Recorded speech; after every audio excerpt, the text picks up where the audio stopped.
Assalamualaikum warahmatullahi wabarakatuh. Waalaikumsalam warahmatullahi wabarakatuh. Innal hamdalillah nahmaduhu wa nasta'inuhu wa nastaghfiruh wa na'udzu billahi min shururi anfusina wa sayyiati a'malina.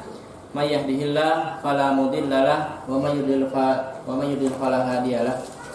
Asyhadu an la ilaha illallah wahdahu la syarikalah wa asyhadu anna Muhammadan abduhu wa rasuluhu alladzi la nabiyya ba'dah. Baik, anak-anak sekalian, kelas 3, kelas 4, kelas 5, kelas 6 ikutan enggak? Kelas 3, 4, kelas 5 ya, karena kelas 6 itu sudah persiapan ya. Baik, yang semuanya dicintai oleh Allah Subhanahu wa taala, pada pertemuan kali ini ya slide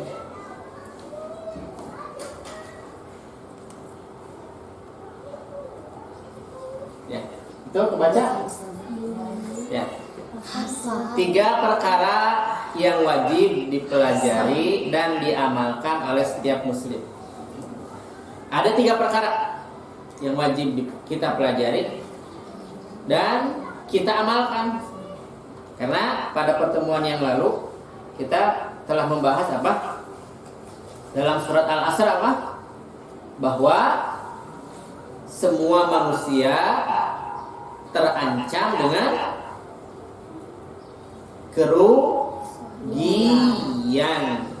terancam dengan kecelakaan, kecuali orang-orang yang beriman. Ya, beriman itu keimanan muncul karena ada ilmu. Yang tidak memiliki ilmu tidak memiliki iman. Contohnya orang kafir. Ilmu yang dimaksud ilmu agama. Orang kafir memiliki ilmu agama? Tidak. Makanya tidak ada keimanan di dalam hatinya. Makanya ini perhatikan 3 perkara yang wajib kita pelajari. Kemudian wajib kita untuk diamalkan. Apa? Lihat percakapannya. Hasan, sudah tahu belum 3 perkara yang wajib dipelajari dan diamalkan oleh setiap muslim? Kata Hasan apa? Belum nih. Apa 3 perkara itu nih? Apa katanya? Slide. Yang pertama, perhatikan, sesungguhnya wajib bagi setiap muslim dan muslimah mempelajari dan mengamalkan 3 perkara berikut ini. Yaitu pertama, sesungguhnya Allah Subhanahu wa taala telah menciptakan kita dan memberi rizki serta tidak membiarkan kita begitu saja. Justru Allah mengutus Rasul kepada kita. Maka orang yang mentaati Rasul pasti akan masuk surga, dan orang yang menentang Rasul pasti akan masuk neraka. Perhatikan perkara yang pertama yang kita harus ketahui bahwa Allah Subhanahu wa taala adalah yang menciptakan kita. Allah Subhanahu wa taala yang telah menciptakan kita. Dari apa manusia diciptakan?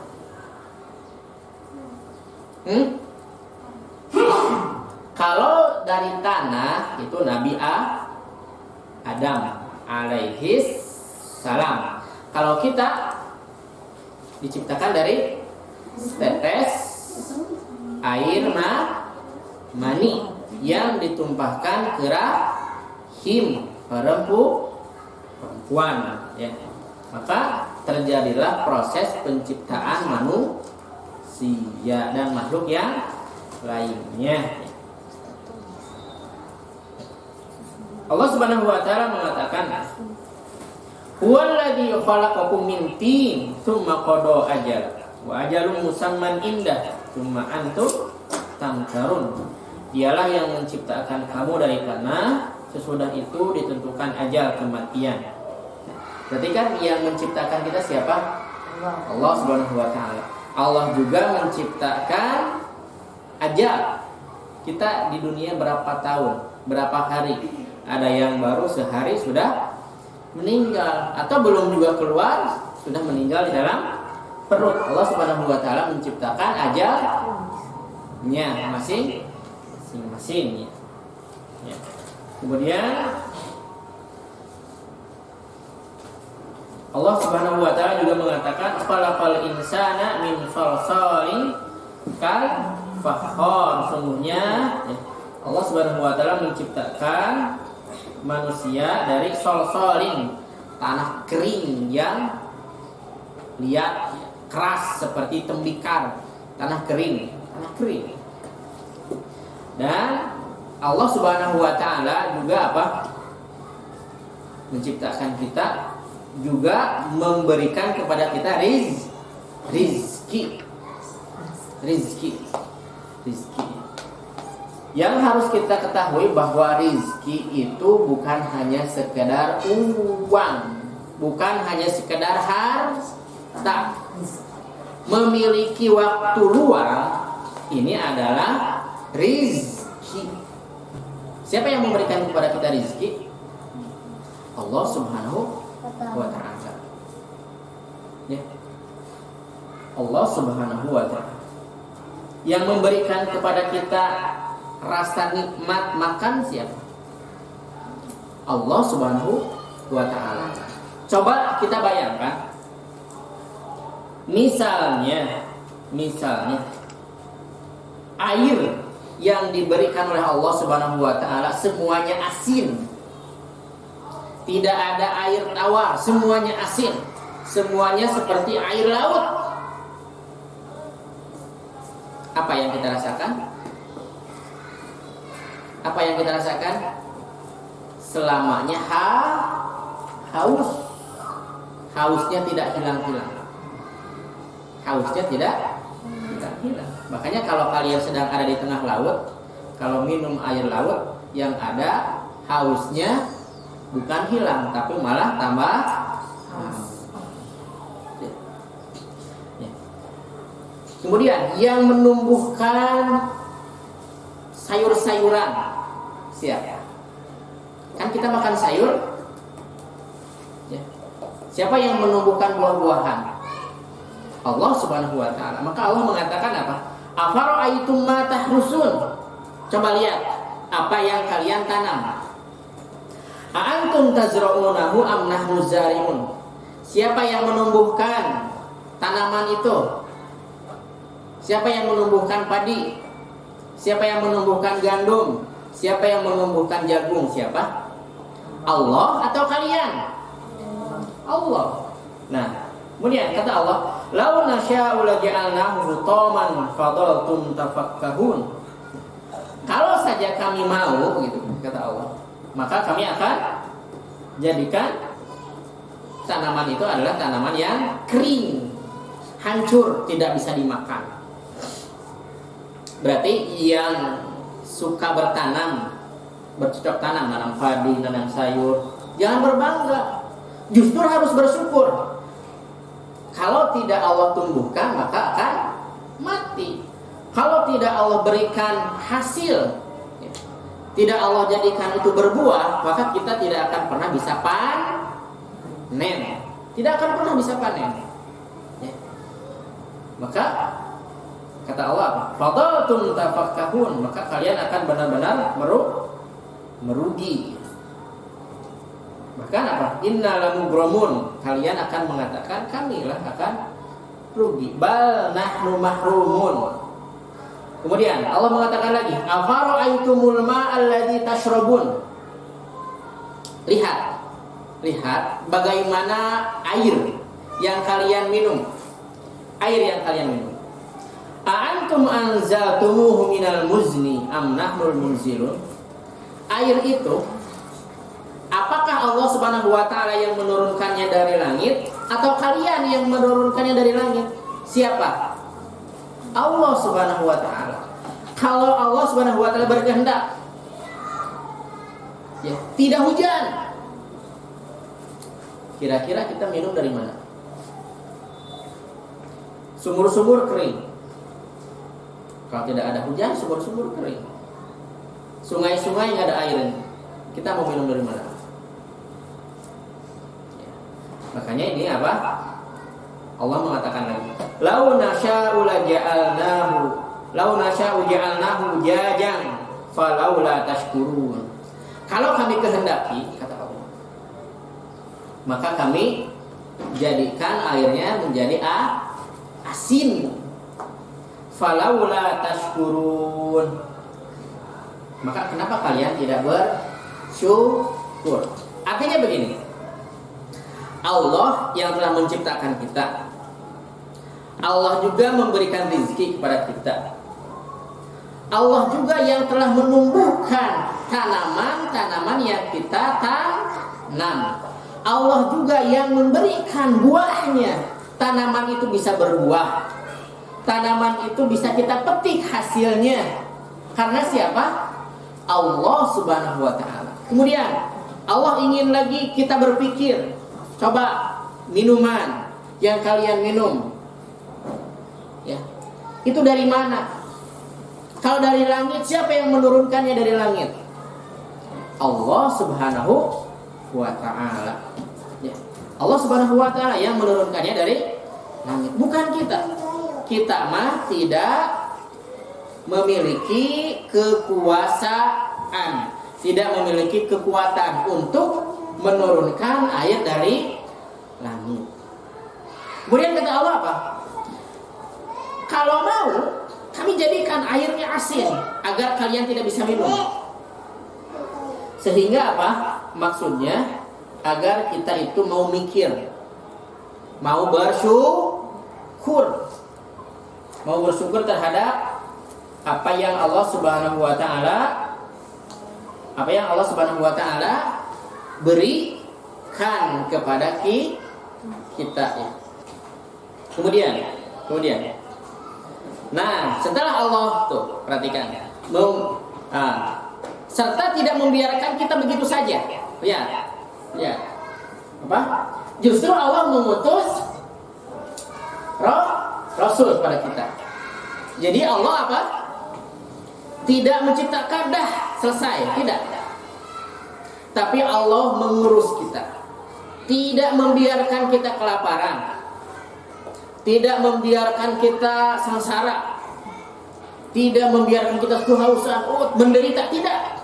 Allah mengatur, diatur sama Allah Subhanahu wa ta'ala. Kemudian apa? Justru Allah nikmatnya lagi. Ya, nikmat lagi. Allah mengutus kepada kita seorang Rasul. Kira-kira tujuan Allah Subhanahu wa ta'ala mengutus Rasul agar apa?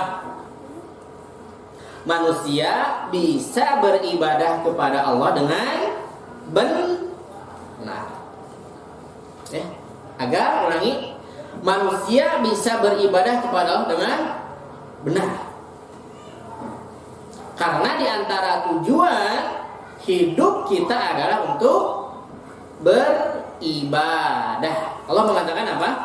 Wa ma khalaqtul jinna wal insa illa liya'budun. Tidaklah kami menciptakan jin dan manusia melainkan untuk beribadah. Perhatikan, Rasul Shallallahu Alaihi Wasallam diutus oleh Allah agar manusia beribadah seperti ibadah yang Allah inginkan. Ya. Bagaimana kalau ada manusia, ya, ada makhluk beribadah kepada Allah, tapi tidak melihat kepada Rasul Shallallahu Alaihi Wasallam? Bagaimana beribadah kepada Allah?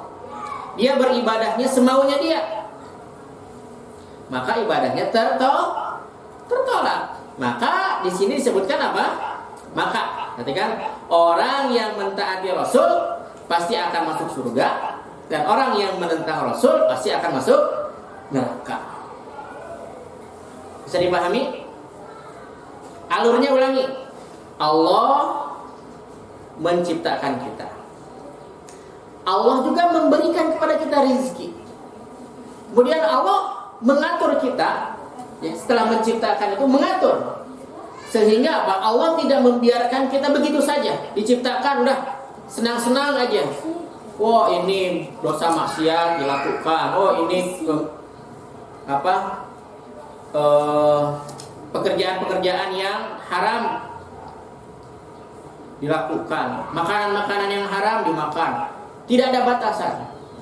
Tidak ya, tapi Allah mengatur. Bahkan Allah Subhanahu wa taala mengutus rasul agar apa? Semuanya manusia yang ikut rasul masuk surga. Siapa yang mau masuk surga? Aku. Siapa yang mau masuk surga? Caranya bagaimana? Ikuti rasul. Dikatakan di situ apa? Yang mentaati rasul pasti akan masuk surga. Berarti kunci masuk surga itu hanya satu sebenarnya. Apa? Mengikuti rasul. Dalam hal apa? Ibadah kepada Allah. Jangan sampai kita menentang Rasul Shallallahu Alaihi Wasallam, dan jangan sampai kita itu menyelisihi ibadah yang telah dicontohkan oleh Rasul Shallallahu Alaihi Wasallam. Terus selanjutnya,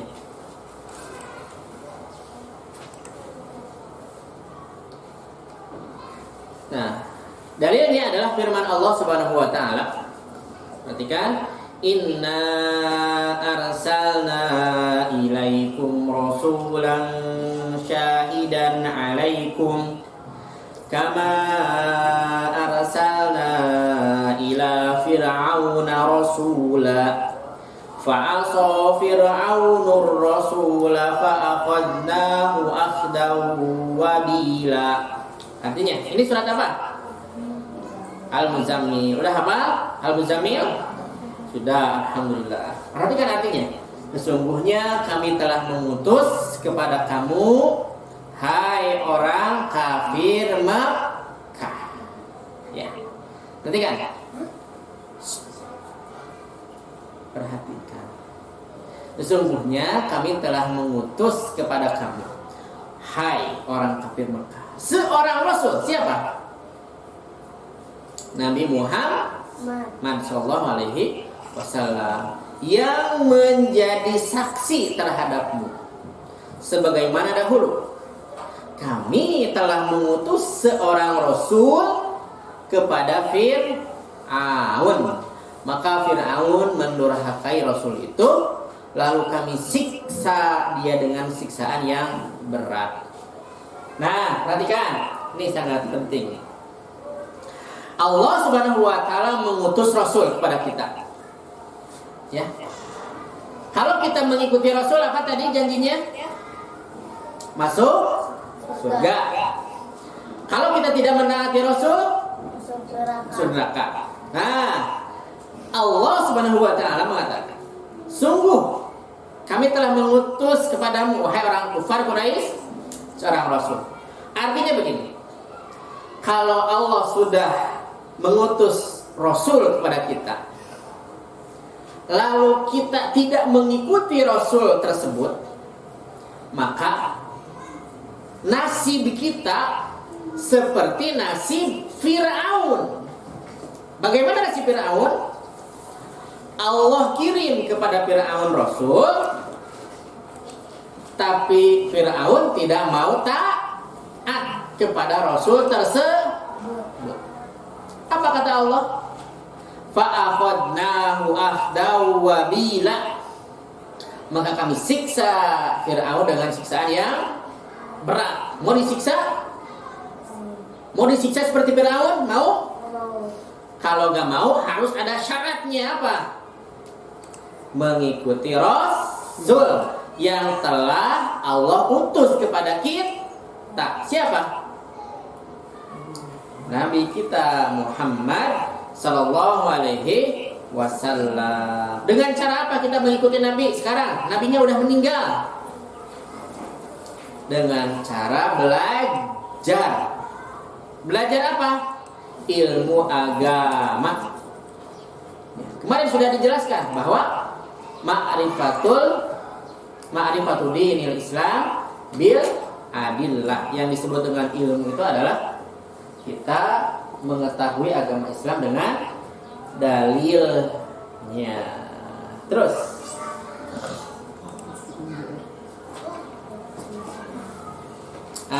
Perkara yang kedua, perhatikan, sesungguhnya Allah tidak ridho disekutukan dengan seorang pun dalam peribadatan kepadanya. Sama saja apakah yang dijadikan sekutu itu malaikat yang didekatkan di sisi Allah Subhanahu wa taala ataupun seorang nabi yang diutus. Ya. Di sini Allah Subhanahu wa taala menyatakan bahwa dirinya tidak ridho jika dirinya disekutukan, dirinya dibanding-bandingkan, ya, dirinya disejajar-sejajarkan dengan makhluknya, walaupun malaikat yang dekat ataupun nabi yang diutus. Contoh bagaimana menyekutukan Allah. Ada orang yang misalkan saum, tapi saumnya iya juga karena Allah, iya juga karena syarat dari dukun misalkan. Nah, itu sama saja apa? Dia beribadah kepada Allah, dia juga beribadah kepada dukun. Maka Allah tidak ridho. Atau malaikat, kita berdoa misalkan kepada malaikat, wahai malaikat fulan, ya, tolonglah kami. Misalkan apa? Wahai malaikat Jibril, tolonglah kami, gitu kan? Itu tidak boleh, tidak boleh. Atau misalkan apa?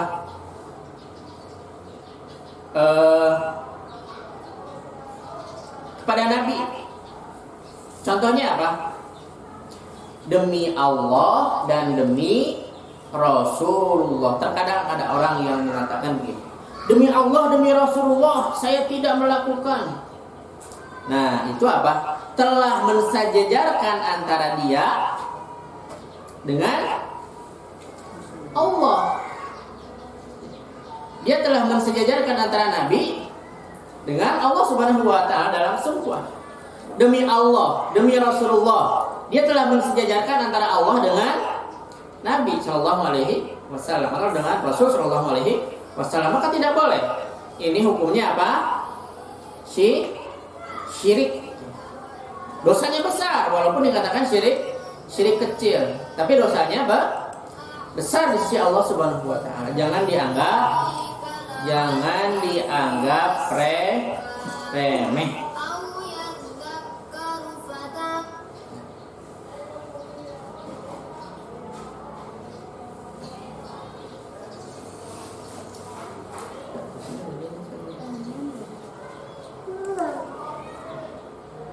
Dah.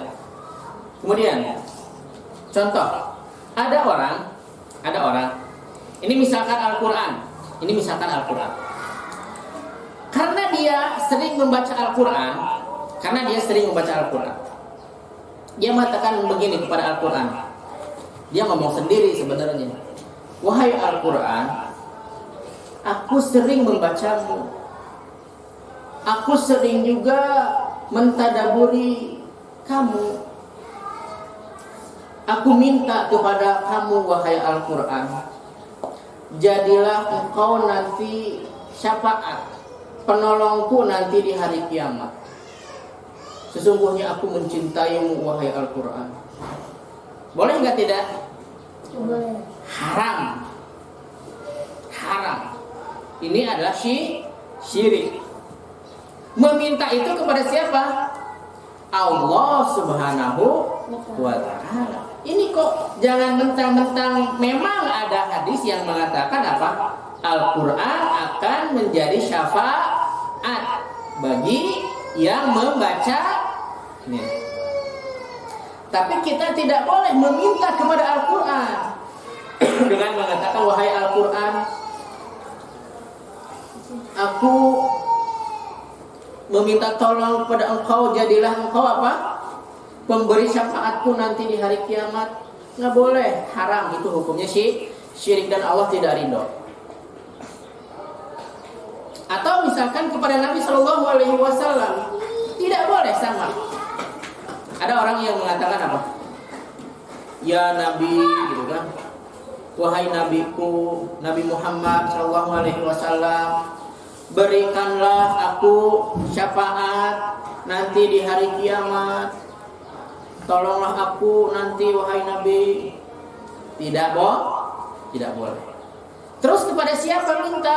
Minta kepada Allah Subhanahu wa taala. Tidak boleh kepada siapa-siapa. Nih, perhatikan.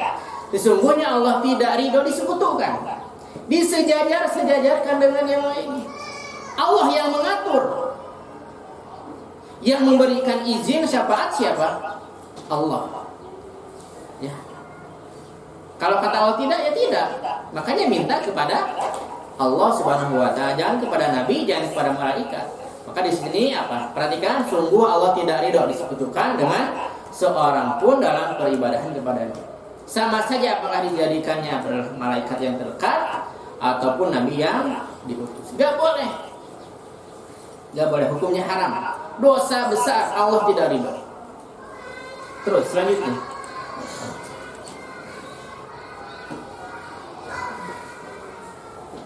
Nah, dalilnya adalah firman Allah Subhanahu wa taala, wa annal masajida lillahi fala tad'u ma'allahi ahada. Artinya, dan sungguhnya masjid-masjid itu adalah untuk Allah, milik Allah. Maka janganlah kamu menyembah apapun di dalamnya selain Allah. Masjid ini, masjid bisa berarti luas, bisa berarti bumi ini. Ya, kita di dalam bumi, di atas muka bumi ini adalah bumi ini milik Allah. Tidak boleh beribadah kecuali hanya kepada Allah. Tidak boleh berdoa kecuali hanya kepada Allah. Nih, perhatikan. Fala tad'u ma'allahi ahada. Jangan kalian berdoa kecuali kepada Allah. Tidak boleh ya seorang berdoa kepada selain Allah. Harus kepada Allah. Minta apapun kepada Allah. Minta apapun kepada Allah Subhanahu wa ta'ala. Bahwa sesungguhnya Allah Subhanahu wa ta'ala tidak ridho disekutukan. Jadi yang pertama apa tadi? Yang pertama apa tadi? Allah yang telah menciptakan kita, memberikan kepada kita rezeki, kemudian tidak meninggalkan kita begitu saja, tetapi Allah mengutus Rasul. Siapa yang taat maka akan masuk surga, dan siapa yang bermaksiat maka akan masuk neraka. Dan yang kedua, sesungguhnya Allah tidak ridho disekutukan dalam beribadah, walaupun itu adalah malaikat yang dekat ataupun Rasul yang diutus. Nah, dalilnya ini, wa annal masajida lillah fala tad'u ma'allahi ahada. Jadi sampai di sini dulu pertemuan kita. Tugasnya adalah menghafal dalil yang tadi disebutkan. Apa? Surat Al-Muzammil ayat 15 dan 16 yang inna arsalna ilaikum rasulan syahidan alaikum kama arsalna ila fir'auna rasula fa asa fir'aunur rasula fa akhadnahu akhdan wabila. Itu dengan artinya. Kemudian yang kedua, ayat yang barusan, wa annal masajida lillahi fala tad'u ma'allahi ahada. Al-Jin ayat 18 beserta artinya. Dua dalil. Ya, dua dalil. Ngafalnya dua dalil. Al-Muzammil ayat 15 dan 16. Kemudian Al-Jin ayat 18 beserta arti Ya, dikirimkan melalui voice note ke wali ke kelas. Baik, sampai di sini dulu baca doa. Subhanakallahumma wa bihamdika asyhadu an la ilaha illa anta astaghfiruka wa atubu ilaik.